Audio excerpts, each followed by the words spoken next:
Okay. Next is Midyat versus Wilkinson. May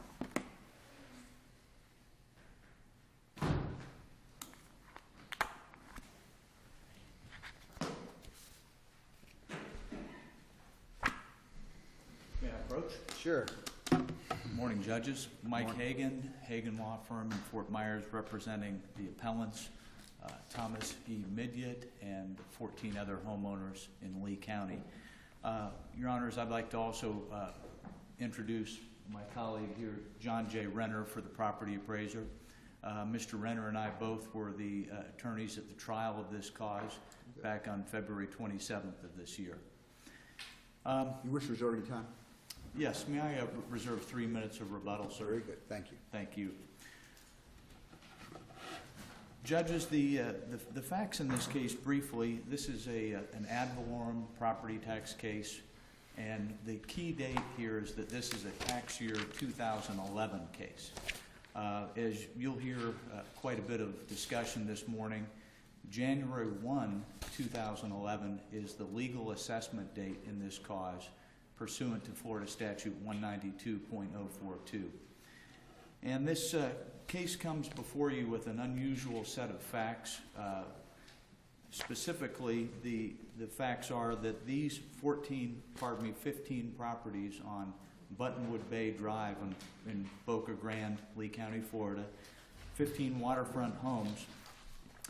In May of 2010, the owners learned that there had been an error in the FEMA flood maps, and these homes were no longer qualified to obtain federally subsidized flood insurance.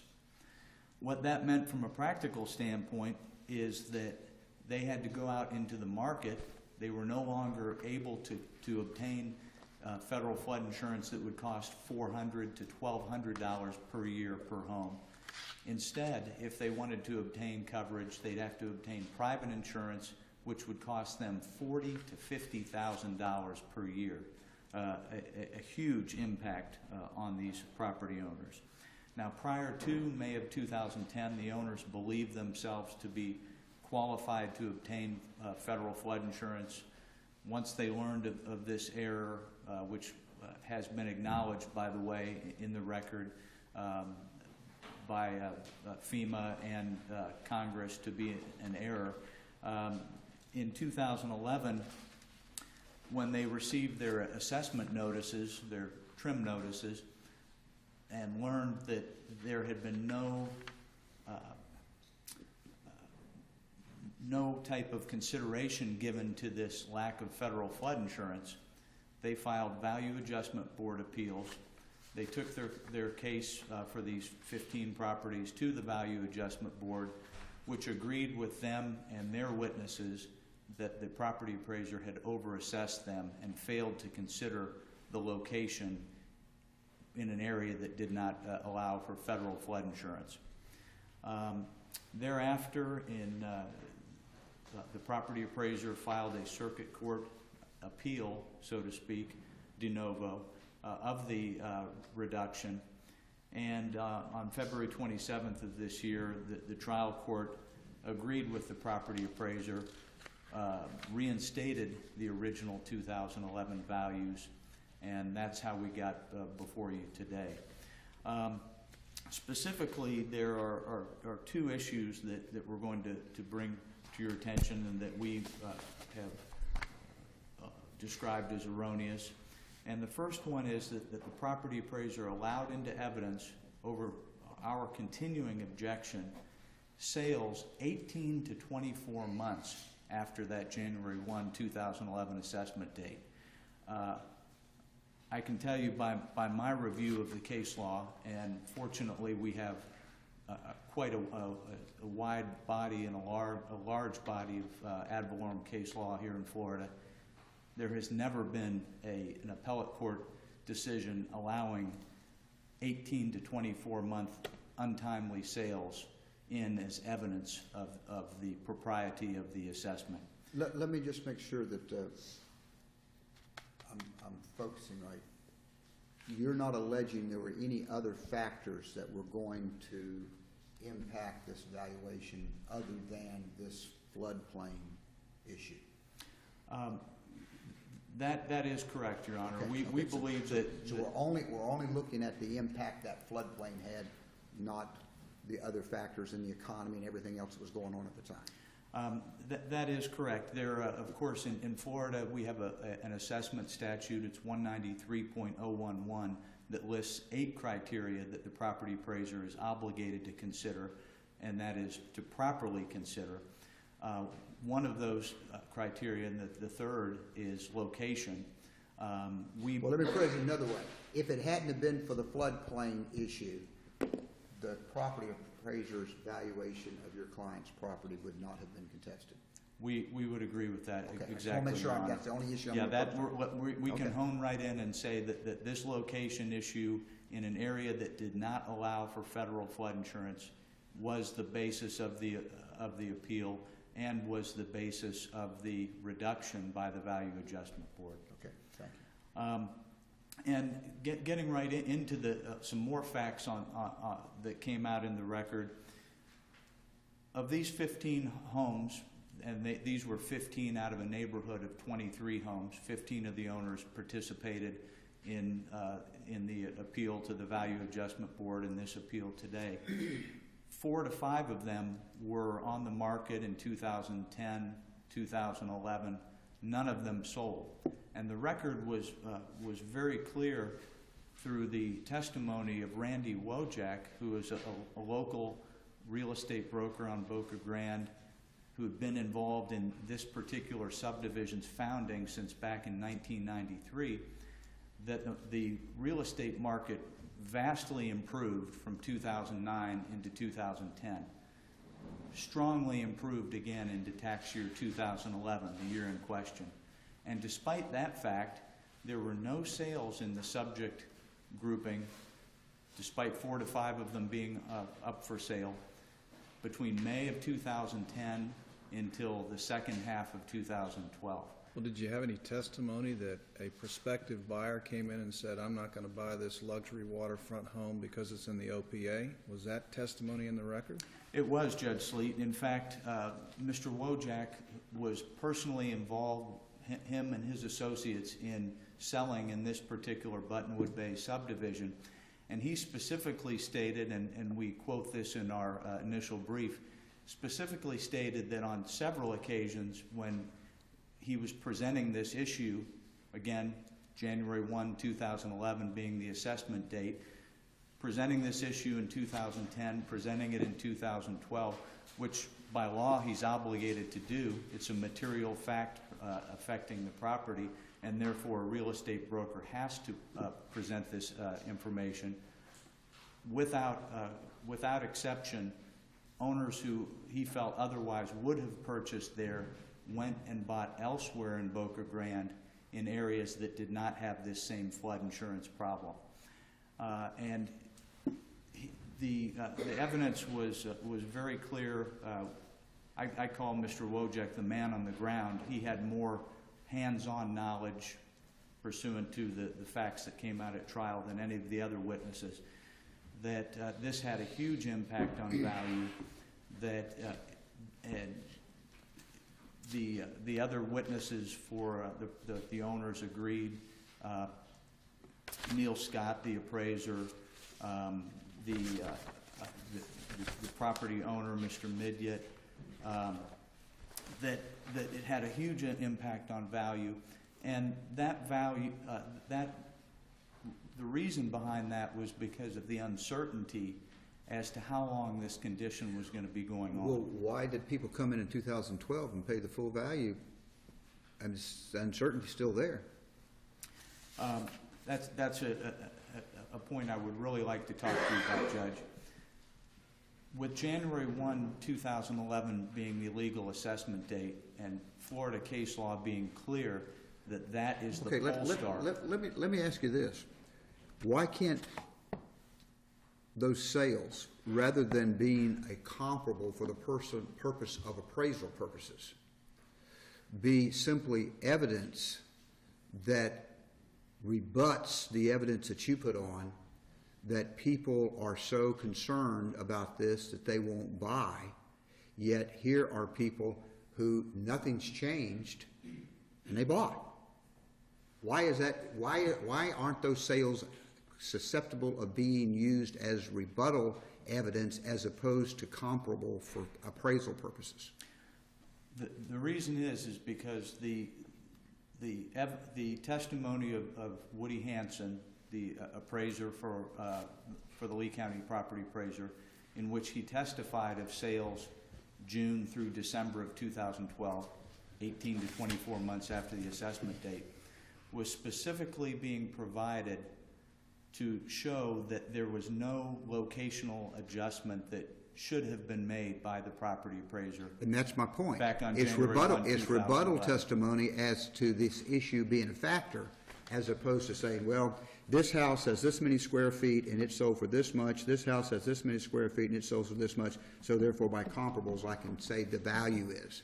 To me, there's a difference between using a sale as a comparable for appraisal purposes and establishing a January 1, 2011 value, and using a sale that says their whole argument is that on January 1, 2011, these people had this in mind, impacting a willing buyer's perspective, yet in 2012, nothing's changed, and it didn't impact this willing buyer's perspective, so therefore it's a rebuttal evidence as opposed to a comparable for appraisal.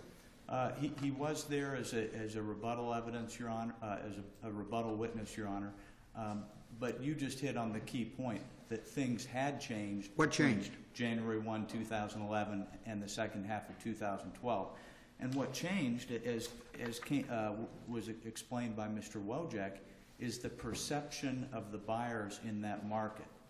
Now, after the passage of time, when this first came to light in May of 2010, into January 1, 2011, now you're into late 2012, the buyers in the market had realized that there was a aggressive effort being made by the homeowners through their local congressman, through the Congress.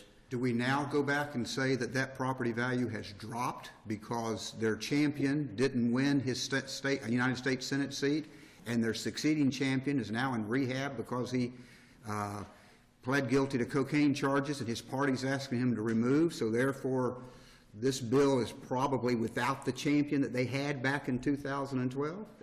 Does the property values based upon, and did they really think that this Congress was going to do anything, pass any bill with their record in the last 2 years? I mean, is that what the property value is going to depend upon, whether their expectations are out of Congress and their congressmen? I mean, that's pretty subjective. It's very subjective, it's very speculative, but the perception of the real estate broker, the man on the ground who was dealing with buyers, was that by the time you came into the second half of 2012, the perception of the market was that this was a problem that could be solved. Congress and FEMA had acknowledged an error in their maps, and people had become more comfortable that, okay, we're not going to be stuck with paying $40,000 to $50,000 per year more forever. The fact is They're still paying it today. they are, and those 2012 sales, what they are relevant to is the January 1, 2013 value, where the property appraiser... So you're agreeing that because things are now not looking as good, the 2013, or what will become the value on 2014, has got to go back down now because things aren't looking as good. I mean, we're getting ready to shut down Washington again, and all those kinds of things the news is telling us about, and that's what influences public opinion. And so we don't have nearly as secure a feeling that this is going to be changed during 2014. So that January 1 value's got to go down now. Well, respectfully, no, Your Honor. What I'm saying is what the case law is very clear about, as we've talked about in our brief, is the poll star, the focus has to be January 1, 2011. What happened in the second half of 2012 was not evidence of what was going on in the market on January 1, 2011. Those late 2012 sales, that's good evidence of January 1, 2013. It had nothing to do with what was going on January 1, 2011. Well, you're correct up to a point, because the Supreme Court says it is the poll star, that is the January 1 date, for assessment. However, according to Bystrom and Lakeworth and Homer, evidence which comes to light after the date may be relevant to the valuation as of January 1, as well as rebuttal to the taxpayer's appraiser's evaluation. So this is rebuttal, what Judge Davis is saying. And Judge How do Sleet, you reconcile you are correct. that? Why can't the appraiser then use the sales as rebuttal? There is certainly some leeway in the case law as to this January 1 date. However, if you look at the cases that have made the point that you just suggested, Bystrom versus Equitable, security management, in each case there was a very limited look forward from that January 1 date. For example, in the Bystrom versus Equitable case, that was a 1978 assessment. The subject property, which was a hotel shopping center, had been completed in July of 1977. So when that January 1, 1978 assessment was calculated, there was only 5 months of actual income history to go by. The court opened the door for the experts to testify as to a full year of income data. Likewise, in that same case, the court discussed a March 1978 sale, 2 months after the assessment date.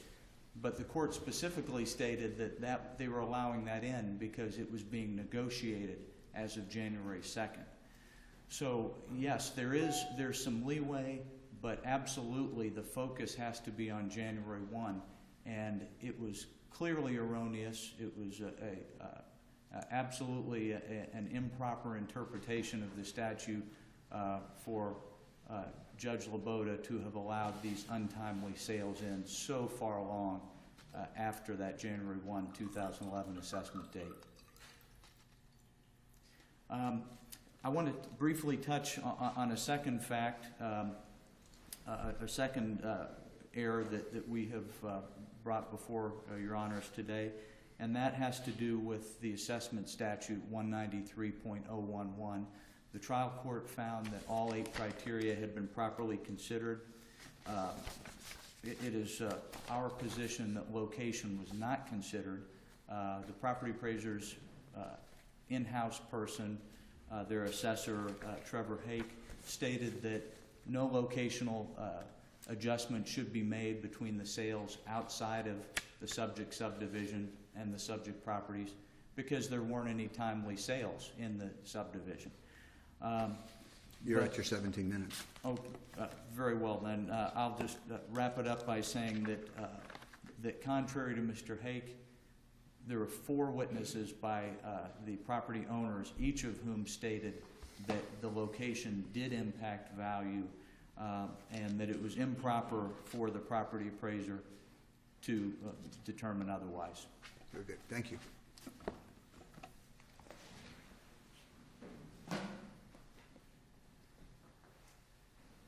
Good morning. Once again, my name's John Renner. I'm the General Counsel for the Lee County Property Appraiser. I'd like to address the one point, I think, which is the easiest to dispose of. In the appeal, the appellant said that Section 192.041 requires statutory interpretation and that the trial court erred as a matter of law when she allowed the rebuttal evidence of the 2012 sales. Well, as the Bystrom case held, that statute is clear on its face. It does not address evidentiary issues. It merely states that January 1 of a given tax year is the date of assessment. As this court noted in the GTE case, evidence acquired after the assessment date is admissible. 192.041 is not an admissibility statute. Admissibility, again, is governed by the Florida Evidence Code. When analyzed under the Florida Evidence Code, the question then becomes whether the trial court exercised properly her discretion in determining relevance. I think that from the discussion I've heard, I don't need to really get into that very much because the 2012 sales were used as rebuttal evidence They were not used as direct evidence. But those 2012 sales, they were different in as much as they were cash sales. And it's my understanding that if you belong to the rest of society and you've got to go in and get a mortgage, you got to have the insurance, you got to pay the $40,000. If you got the money to go out and buy one of these multi-million-dollar homes for cash, you don't have to buy the insurance. You can roll the dice and do what you want to do. Why is the fact that somebody who has the cash is willing to pay that necessarily an indication that a willing buyer, if he could get a mortgage, would be willing to pay this a higher amount? I mean, it seems to me to be a disconnect there. I can clear that up. In this submarket of Lee County's real estate market, the majority of buyers are cash buyers. Was there testimony as to that? Yes, sir. Okay. And that testimony was not only corroborated by the witness who said, yeah, most of these buyers are cash buyers, in the appellant's own appraisal report.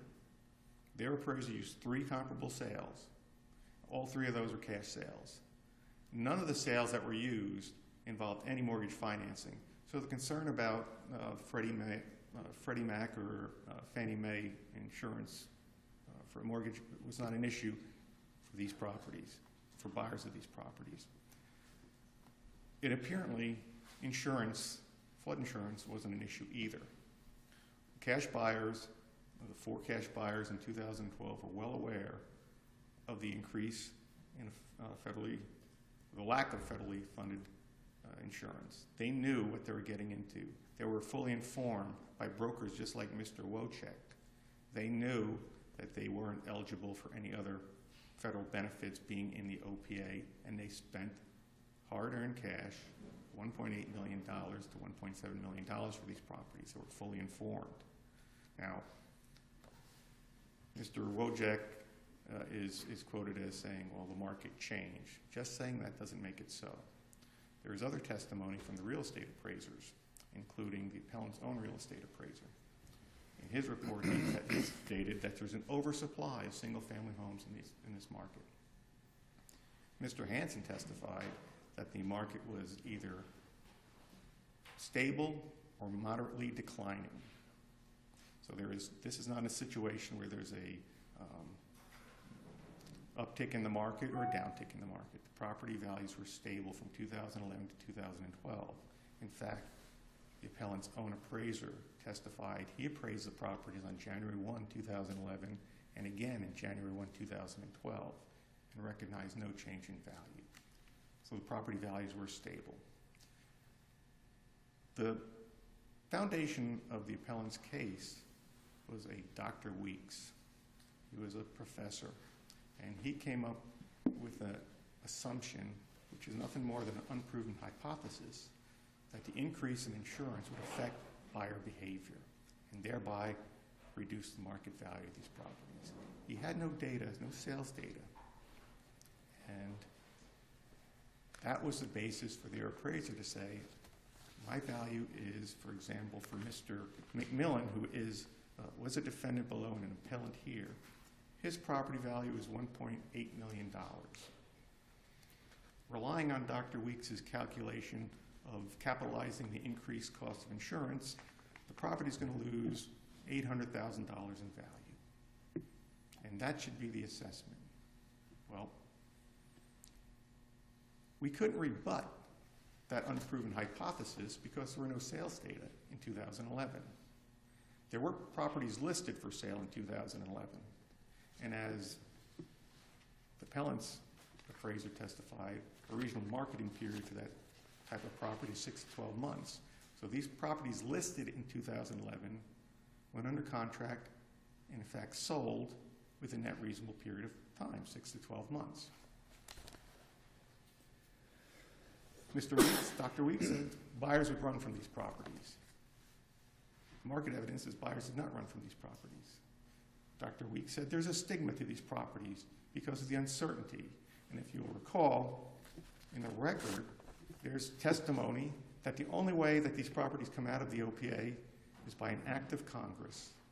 And that was testified to by one of the property owners who was actively involved in getting an act of Congress. And he even said it takes an act of Congress. Well, he didn't get an act of Congress. He still hasn't gotten an act of Congress. And that's known.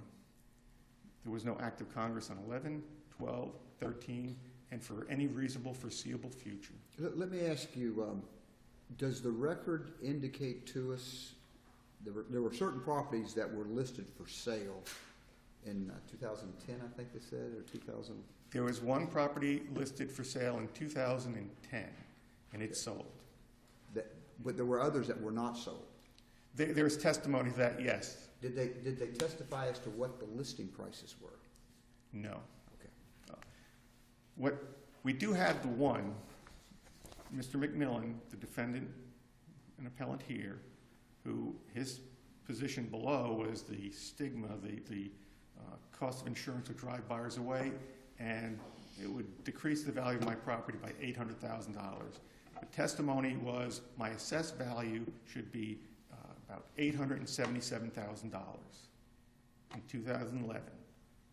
He listed his property for sale in 2011 for $1.9 million. He sold his property for $1.85 million. I think Judge Laboda can reasonably conclude that buyers were not driven away by this information of the flood insurance.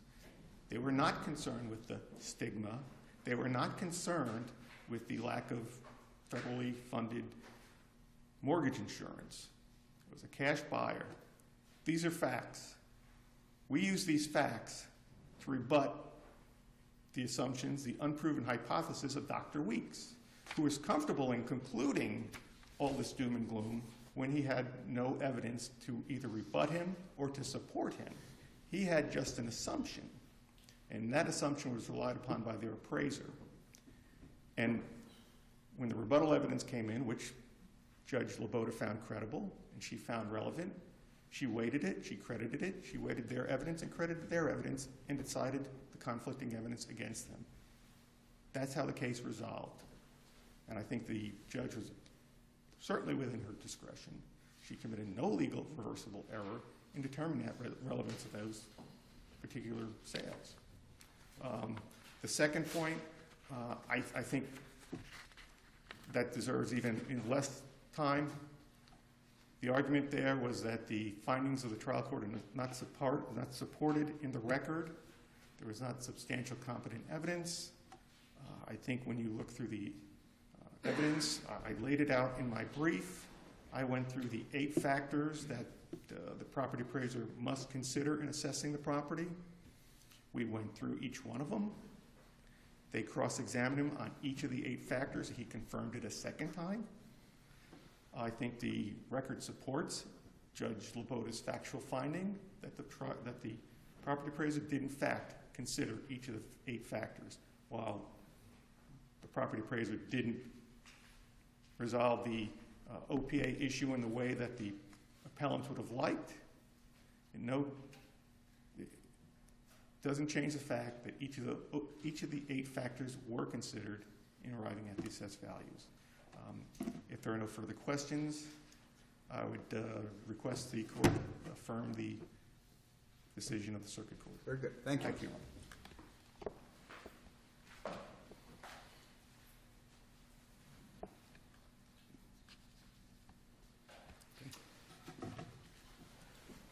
Briefly, by way of rebuttal, in terms of the evidence that the property owners brought forth at the trial, Mr. Weeks, Dr. Weeks' valuation evidence as to the impact of the value or the diminution of value by virtue of these 15 homes being located in an otherwise protected area. That evidence was not, as my colleague states, just an assumption. It was not based on no data. It was most definitely based upon an approach that our second witness, Mr. Neil Scott, an MAI appraiser, found to be credible, found to be appropriate. he stated that there was external obsolescence by virtue of the fact that these properties had this flood insurance issue. And he adopted Dr. Weeks' approach. They both agreed that this was a proper way of measuring the impact on value in light of the lack of sales. Now, the property appraiser basically takes the position that there were no sales during the applicable time frame, and therefore that shows there was no impact on value.